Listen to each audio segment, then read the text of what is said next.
कीर्तनाची वारी।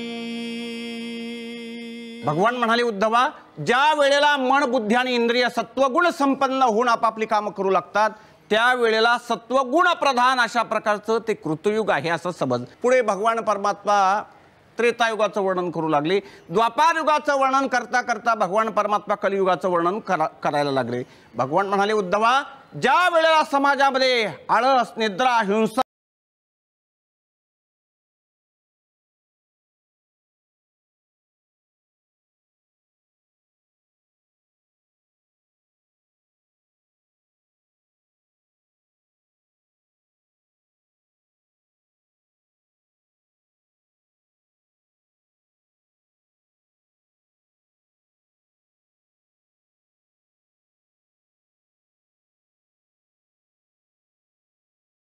करणारे लोक या कलियुगामध्ये आपल्याला प्रकर्षाने दिसतील असा हा दोषयुक्त अशा पद्धतीचा कली आहे। पण शुकाचार्य म्हणाले, राजा, जरी कली दोषाची खाण असला तरी सुद्धा या कलीचा एक फार मोठा गुण आहे। कलेर दोष राजन अस्ति एकोन महन गुणा कीर्तना देव कृष्णश बंधमुक्ता परम व्रजेत। कली जरी दोषाची खाण असला तरी सुद्धा या कलीचा एक अत्यंत महत्त्वाचा गुण आहे की या कलियुगामध्ये केवळ कृष्ण संकीर्तनानेच जीव संसार बंधनातून मुक्त होतो। म्हणून जोपर्यंत कलियुग आहे तोपर्यंत कीर्तन ही साधना आहे महाराज। इतर युगामध्ये संतांनी शास्त्रांनी नानाविध प्रकारची साधना सांगितली। कृतयुगी शमदबादी साधन, त्रेतायुगी वेदोक्त यज्ञ, द्वापारी आगमोक्त पूजन तंत्र विधान विधियुक्त।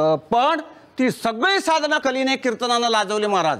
ती अवघीच साधने कलीने लाजविली कीर्तने, जेथ गाता नाचता आपणे वश्य करणे परमात्मा। म्हणून जोपर्यंत कलियुग आहे तोपर्यंत कीर्तन ही साधना आहे। अभंग हरिपाठाचा नाही, पण या अभंगाला हरिपाठाचा दर्जा प्राप्त झालाय। अभंगाची प्रस्तावना अशी की जगद्गुरु तुकोबारांच्या समोर आज एक गृहस्थ उभा आहे। तो म्हणाला, महाराज, माझा संसार निकृष्ट दर्जाचा अशा पद्धतीचा आहे। जगामध्ये 4 वर्ग आपल्याला पाहायला मिळतात। एक वर्ग असा आहे संसार उत्कृष्ट पण परमार्थ मात्र निकृष्ट। दुसरा वर्ग असा आहे परमार्थ निकृष्ट पण प्रपंच मात्र उत्कृष्ट। तिसरा वर्ग असा आहे प्रपंचही उत्कृष्ट परमार्थही उत्कृष्ट। आणि चौथा वर्ग असा आहे प्रपंचही निकृष्ट परमार्थही निकृष्ट। पण आज जो ग्रस्त उभा आहे तो म्हणतोय, महाराज, माझा संसार निकृष्ट दर्जाचा आहे। प्रपंचामध्ये कोणत्याही पद्धतीची विकृती न होता महाराज मला परमार्थ साधायचा आहे। याकरता जप करू, तप करू की यज्ञागादी साधना करू? तुकोबाराय म्हणाले, बाग्रोस्ता, जप तप यज्ञामध्ये तुझा अधिकारच नाही, त्या नादाला तू लागूच नकोस। तू एकच कर, सोप्यातलं सोपं साधन, नामसंकीर्तन कर। अभंगाचं पहिला चरण।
नामसंकीर्तन साधन पैसोपे या ठिकाणी कीर्तन हा शब्द महाराजांनी वापरलेला आहे। कीर्तन म्हणजे काय? शास्त्रकार म्हणतात कीर्तयती इति कीर्तनः। ज्यामध्ये भगवान परमात्म्याची कीर्ती गायली जाते ना त्याला कीर्तन असं म्हणतात।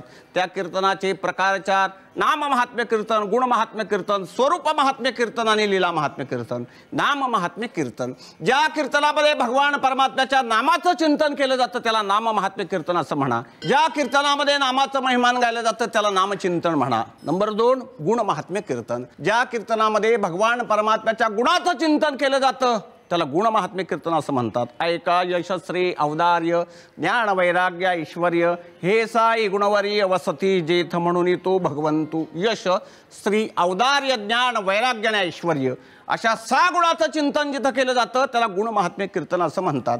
स्वरूप महात्म्य कीर्तन, ज्या कीर्तनामध्ये भगवान परमात्म्याच्या स्वरूपाचं चिंतन केलं जातं त्याला स्वरूप महात्म्य कीर्तन असं म्हणतात. भगवान परमात्म्याच्या स्वरूपाचे 2 प्रकार पडतात, एक निर्गुण स्वरूप आणि दुसरं सगुण स्वरूप. निर्गुण स्वरूपाचं जर आपण चिंतन पाहू लागलो तर भगवान परमात्मा हा आकाररहित अशा पद्धतीचा आहे. अव्यक्त निराकार नाही जे आकार, जेथुनी चराचर हरिष भजे, रंग नाही रूप नाही नाही वर्णछाया. त्याला तो काळा नाही, तो गोरा नाही, तो खुजा नाही, तो ठेंगणा नाही, असा आकाररहित भगवान परमात्मा हे भगवान परमात्म्याचं निर्गुण स्वरूप आहे. आणि सगुण स्वरूपाचं जर आपण चिंतन पाहू लागलो तर तो भगवान परमात्मा अत्यंत देखणा आहे. बरबा बरबा पांडुरंग कांती सावळी सुरंग, राजस सुकुमार मदनाचा पुतळा, रवी शशी कळा लोपली या कस्तुरी मलवट. अत्यंत देखणा अशा पद्धतीचा भगवान परमात्मा आहे. तो भगवान परमात्मा अत्यंत देखणा आहे. श्रीकृष्णाच्या सौंदर्यापुढे लक्ष्मी भुलोनी झाली वेडे, मदन पोटाला बापुडे रकोनीकडे रावरंक. अत्यंत देखणा. एक वाक्य सांगू, जगातल्या सगळ्यात सुंदर वस्तूला निर्माण करणारा भगवान परमात्मा किती सुंदर असेल याचं चिंतन करा. विठ्ठला विठ्ठला. सगुण आणि निर्गुण स्वरूपाचं चिंतन ज्या कीर्तनात केलं जातं त्याला स्वरूप चिंतन असं म्हणतात. आणि कीर्तनाचा तिसरा जो प्रकार आहे तो म्हणजे शेवटचा प्रकार लीला महात्म्य कीर्तन. भगवान परमात्मा गोकुळामध्ये अवतीर्ण झाले आणि भगवान परमात्म्याने गोपाल आणि गोपिकांच्या बरोबर जे जे केलं ते लिलेत जमा. हा सगळा काळ्याच्या कीर्तनातला भाग अशा पद्धतीचा आहे. तेव्हा भगवान परमात्म्याच्या लीलांचं वर्णन ज्या कीर्तनात केलं जातं त्याला लीला महात्म्य कीर्तन असं म्हणतात. पण महाराज म्हणाले, गृहस्था लीला महात्म्य कीर्तन तुला जमणार नाही, कारण अनंत अवतरती अवतरला देवो, परिये अवतारीचा नवलाओ, ब्रह्म्याही न कळे अभिप्राओ, अगम्य पाहो हरिलीला. भगवान परमात्म्याच्या लीला इंद्रदेवाला ब्रह्मदेवाला कळाल्या नाहीत तर त्या सर्वसामान्य जीवांना कळतील का? बोला विठ्ठला विठ्ठला. हो, महाराज म्हणाले, गृहस्था गुणचिंतनाच्या संदर्भात जर तू विचार करू लागशील तर गुणचिंतन देखील तुझ्या आवाक्याच्या बाहेरचं आहे. कारण भगवान परमात्म्याचे गुण लिहिण्याकरता साक्षात विद्येची देवता सरस्वती माता बसली. वर्णन आहे त्याचं, अशितगिरी समश्यात कज्जलम सिंधू पत्रेत, सुरतरुवर शाखा लेखनी पत्र मुर्वे, लिखती यदि गृहीत्वा शारदा सार्वकालम तद अपि तव गुणानाम मिषपारण्य याती. या श्लोकाचा अर्थ असा आहे की भगवान परमात्म्याचे गुण लिहिण्याकरता विद्येची देवता सरस्वती माता पृथ्वीची पाटी, समुद्राची शाई आणि कल्पवृक्षाची लेखणी करून गुण लिहायला बसली. किती वेळ? 4 ते 5 कीर्तनाच्या वेळेत छे शारदा सार्वकालम, सदा सर्व काळ लिहायला बसली. काय तिने शेरा मारावा? तद अपि तव गुणानाम मिषपारण्य याती. काही लिहिता आलं नाही. म्हणजे विद्येची देवता असलेल्या सरस्वती मातेला जर भगवान परमात्म्याचे गुण कळत असतील तर तुम्हाला सर्वसामान्य जीवांना भगवान परमात्म्याचे गुण कळणं शक्य नाही. बरं, भगवान परमात्म्याच्या स्वरूपाचा जर आपण विचार करू लागलो तर यत्र वेदाः अवेदाः भवन्ति एथ वेदमुखे जाहले, मणपवण पांगुळले राती विण मावळले रविशशी. तेव्हा अशा पद्धतीचं चिंतन आहे. अनुमानेना श्रुती नेती नेती म्हणती एकू गोविंदुरे. म्हणजे वेदाला देखील भगवान परमात्म्याचं स्वरूप कळत नाही तर सर्वसामान्य जीवाला कळेल असं चिंतन करता येणार नाही. म्हणून महाराज म्हणाले, गृहस्था सोप्यातलं सोपं साधं नामसंकीर्तन कर. भगवान परमात्म्याचं नामचिंतन हे अत्यंत सोपं साधन आहे. काय नाम साधना सोपी आहे असं जगद्गुरु तुकोबाराय का म्हणतात? त्याचं कारण असं आहे की भगवान परमात्म्याचं नाम घेण्याकरता सत्तेचं बंधन नाही, रूपाचं बंधन नाही, काळाचं बंधन नाही. बघा, सत्तेचं बंधन नाही. महाराज नाम साधनेकरता निवडून आलेलाही चालतो आणि ज्याची डिपॉझिट जप्त झाले त्यानेही देवाचं नामचिंतन केलं तरी चालतं.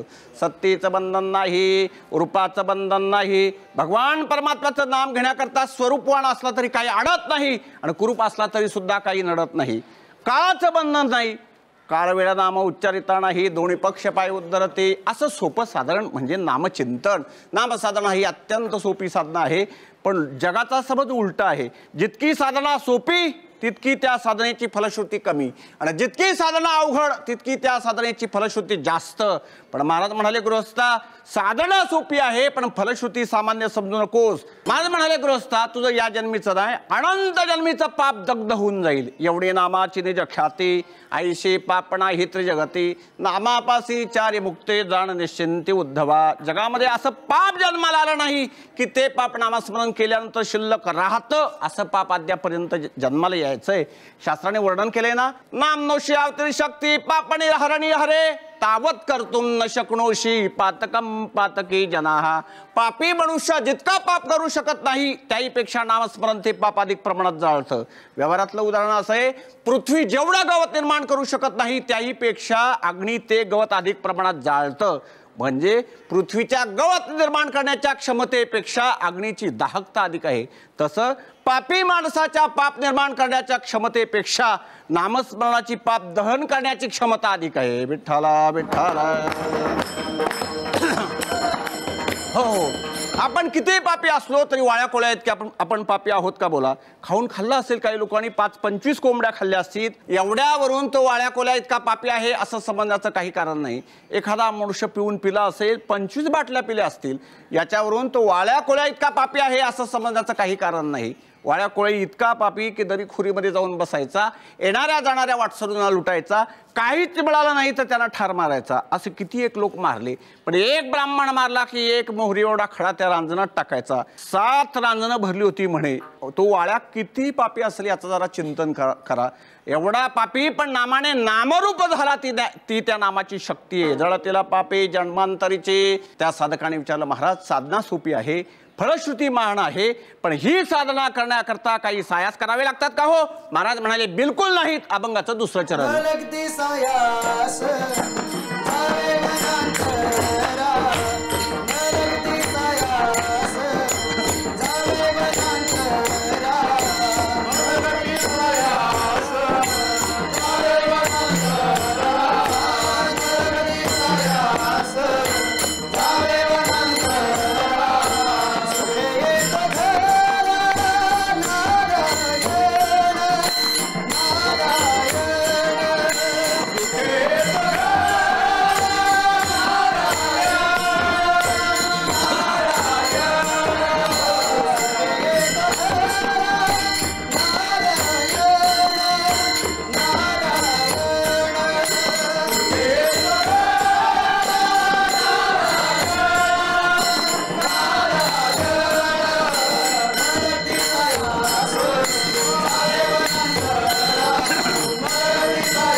देवाची वारी कीर्तनाची वारी.